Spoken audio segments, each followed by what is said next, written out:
मौली शेठ, आता आमदार साहेबांची घरवापसी झालेली आहे. आशाताई स्वतः म्हणतात की पुढच्या शिवजयंतीला मीच आमदार म्हणून येणार. तुमच्याकडे सुद्धा कार्यकर्ते विधानसभेचा उमेदवार म्हणून पाहत होते. आता आपण 19ला असणार, 24ला असणार, की आपण आता परत 29वर गेलो आहे? काही सांगता येत नाही. तुम्ही म्हणताय की पुढच्या वेळेला ताई, कदाचित माऊली खंडागळे पण 2019ला आमदार असू शकेल.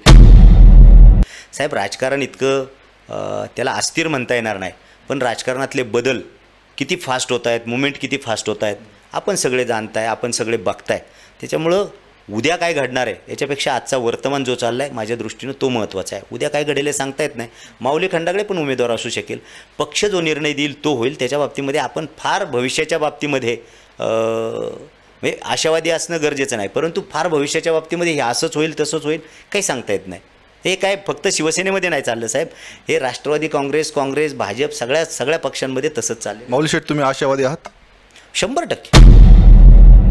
मी पक्षाचा प्रामाणिक कार्यकर्ता आहे आणि त्याच्यामुळे मला त्यात आशावादी राहण्यात गैर आहे असं काही वाटत नाही.